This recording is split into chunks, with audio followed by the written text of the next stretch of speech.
This is video 26, right now as I'm talking to you.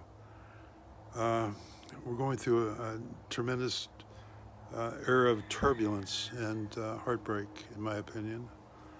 Nothing has been the same since COVID. It's turned our worlds, all of our worlds, upside down.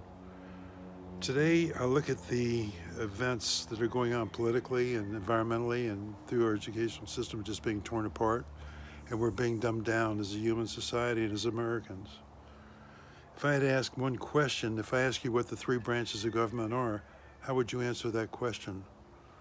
And we've been dumbed down when it comes to civics and when it comes down to our Constitution and understanding how much effort and work it takes to really defend and support a democracy. Today, the world is being taken over by autocrats and by people that are really nasty and they're very divisive. And most of them are sociopaths or narcissists, and they're in positions of power and have tremendous wealth, and we're being torn apart because of that. Less than 5 individuals now control 99% of the media information that we get on our cell phones or on cable or whatever.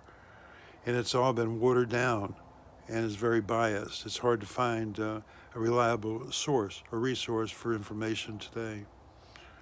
I get my news from about 20 different resources located from throughout the entire world. I've got what I believe is a trusted cadre of journalists who really have a heart for not only our country, but for their fellow man. And they're really trying their damnedest to keep things together, but they're being swarmed under by all the crap that's going on. When I start looking at finding solutions, and all 4 of my books discuss the solutions, but they're a real piece of work. And there's no immediate resolution on any of this. It comes down to the very wealthy, who's controlling now about 80% of all the world's wealth. That handful of people, less than 2,700 people, now are multi-billionaires, and it comes down to what are they investing in? Their own self-worth. How many more dollars do you need after you reach that stratosphere as far as economic level of income and worth?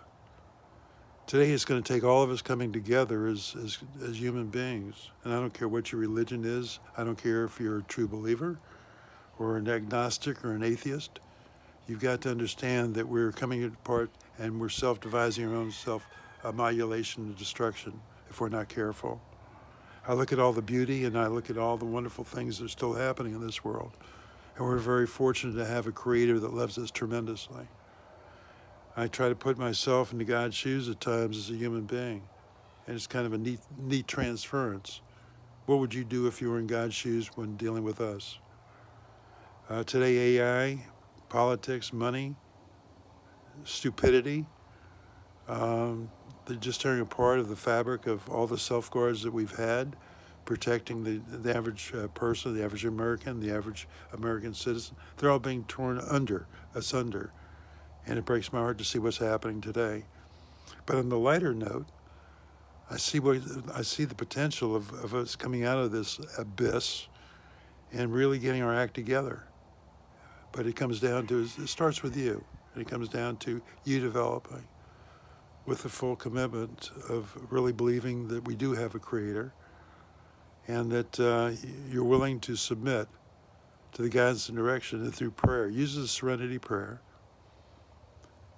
Grant me the serenity to accept the things that I cannot change, the courage, and I use the words fortitude and the wherewithal to address those that I can, and the wisdom to know the difference, and put that into prayer.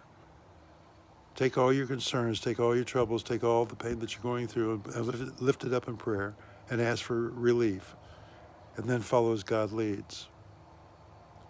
You'll see it happen. Maybe not immediately, but it'll happen. You guys take care. I'm going to let you go now. Ciao.